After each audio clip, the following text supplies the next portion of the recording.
வணக்கம். பைபிளை முழுவதுமாக வாசிக்கும் நம் லட்சிய பயணத்திற்கு உங்களை அன்புடன் வரவேற்கிறேன். இன்று நாம் லேவியராகமத்தில் 5வது அதிகாரத்தை வாசிக்க இருக்கிறோம். இதுவரை நாம் மொத்த நூல்களில் 7.90% நூல்களை வாசித்து முடித்துவிட்டோம். இன்னும் சில நூல்களை முடித்தால் நம் பயணம் வெற்றிகரமாகும். இன்றைய வாசிப்பின் மூலம் அந்த இலக்கை இன்னும் முன்னோக்கி நகர்த்துவோம். வாங்க தொடங்குவோம்.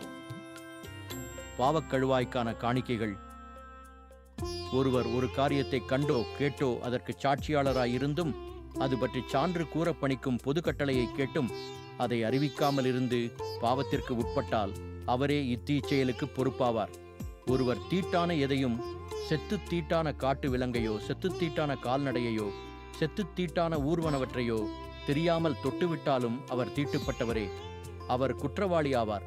மேலும் எத்தகைய தூய்மை கேட்டினாலும் தீட்டுப்பட்ட ஒரு மனிதரை ஒருவர் அறியாமலே தொட்டு பின்பு அதை அறிந்து கொண்டாலும் அவரும் குற்றவாளியே. தீமை செய்வதற்கோ நன்மை செய்வதற்கோ எக்காரியத்திலும் ஒருவர் சிந்திக்காமல் வாய்விட்டு ஆணையிட்ட பின்னர் தாம் அறியாமல் பதற்றத்தில் ஆணையிட்டு விட்டதாக அவர் உணர்ந்தால் இக்காரியத்தினாலும் அவர் குற்றவாளியே. மேற்குறிப்பிட்டவைகளில் அவர் தவறிழைத்தவராக காணப்படும்போது தாம் இழைத்த குற்றத்தை அறிக்கையிட்டு பாவம் போக்கும் பலிபொருளை ஆண்டவருக்கு கொண்டு வர வேண்டும்.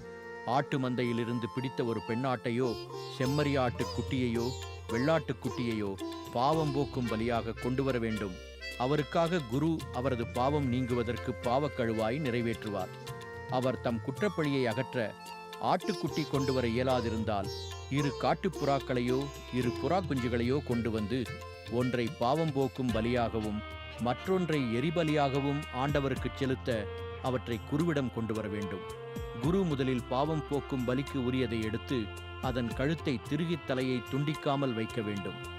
பாவம் போக்கும் பலியின் இரத்தத்தில் கொஞ்சம் எடுத்து பலிபீட ஓரங்களைச் சுற்றிலும் தெளித்து எஞ்சிய இரத்தத்தை பலிபீடத்தின் அடியில் வடியவிட வேண்டும். இது பாவம் போக்கும் பலி. 2வதை ஒழுங்குமுறைப்படி அவர் எரிபலிக்கென செலுத்த வேண்டும். அவர் செய்த பாவம் நீங்க குரு பாவக்கழுவாய் நிறைவேற்றுவார். அவரும் மன்னிப்பு பெறுவார். 2 காட்டுப்புறாக்களையாவது புறா குஞ்சுகளையாவது கொண்டு வர இயலாதிருந்தால் குற்றவாளி தாம் செய்த குற்றத்தின் நிமித்தம் தாம் படைக்கும் காணிக்கைக்கென 20 படி அளவு மிருதுவான மாவில் பத்தில் ஒரு பங்கை கொண்டு வருவாராக. அதன் மேல் எண்ணெயோ சாம்பிராணியோ இடலாகாது. ஏனெனில் அது பாவம் போக்கும் பலி. அது குருவிடம் கொண்டு வரப்பட வேண்டும். குரு நினைவு பங்காக ஒரு கைப்பிடி நிறைய எடுத்து ஆண்டவரின் நெருப்பு பலிகளோடு பலிபீடத்தின் மேல் எரிக்க வேண்டும். இது பாவம் போக்கும் பலி. இவ்வாறு குரு இத்தகைய பாவங்களில் ஒன்றை செய்தவருக்காக பாவக்கழுவாய் நிறைவேற்றுவாராக. அப்போது அவர் மன்னிப்பு பெறுவார். எஞ்சியது உணவு படையலைப் போல குருவைச் சேரும். பதிலாகச் செலுத்த வேண்டிய காணிக்கைகள். ஆண்டவர் மோசேயிடம் கூறியது, ஒருவர் ஆண்டவருக்கு அர்ப்பணித்தவற்றில் ஒழுங்கை மீறி அறியாமல் தவறிழைத்தால் அவர் பழுதற்ற ஓர் ஆட்டுக்கிடாயை ஆண்டவருக்கு தம் குற்றப்பழி நீக்கும் பலியாக கொண்டு வருவாராக. அது திருத்தலச் செக்கேல் கணக்குக்கேற்ப நீ விதிக்கும் அளவு மதிப்புடையதாய் இருக்க வேண்டும். அர்ப்பணித்தவற்றில் தவறிழைத்தால் ஈட்டுத் தொகையோடு 1/5 பங்கு அதிகமாக்கி கொடுக்க வேண்டும். அதை குருவிடமே கொடுக்க வேண்டும். குரு பாவக்கழுவாய் செய்து குற்றம் போக்கும் பலியான ஆட்டுக்கிடாயை அவருக்காக பலியிட வேண்டும். அப்பொழுது அவர் மன்னிப்பு பெறுவார். ஆண்டவரின் கட்டளைகளின்படி செய்யக்கூடாதென்று விலக்கப்பட்ட ஒன்றை ஒருவர் செய்து பாவத்திற்கு உள்ளானால் அவர் அறியாமல் செய்தாலும் கூட அவர் குற்றவாளியே. அத்தீச்செயலுக்கு அவரே பொறுப்பாவார். அவர் நீ விதிக்கும் மதிப்பிற்கு ஏற்ப பழுதற்ற ஒரு ஆட்டுக்கிடாயை ஆட்டு மந்தையிலிருந்து பிடித்து அதை குற்றப்பழி நீக்கும் பலியாக குருவிடம் கொண்டு வருவார்.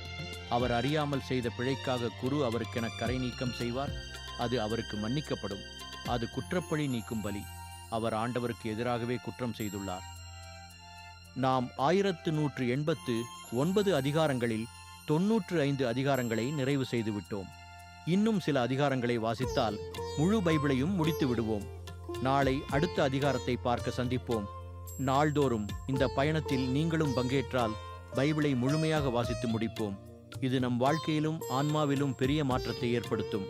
இந்த பயணம் உங்களுக்கு நம்பிக்கையையும் சமாதானத்தையும் கொடுத்தால் இந்த வீடியோவை லைக் செய்யவும் சப்ஸ்கிரைப் செய்யவும் மறக்க வேண்டாம். பகிர்ந்து மற்றவர்களையும் இந்த பயணத்தில் சேருங்கள். நாளை மறக்காமல் வாருங்கள்.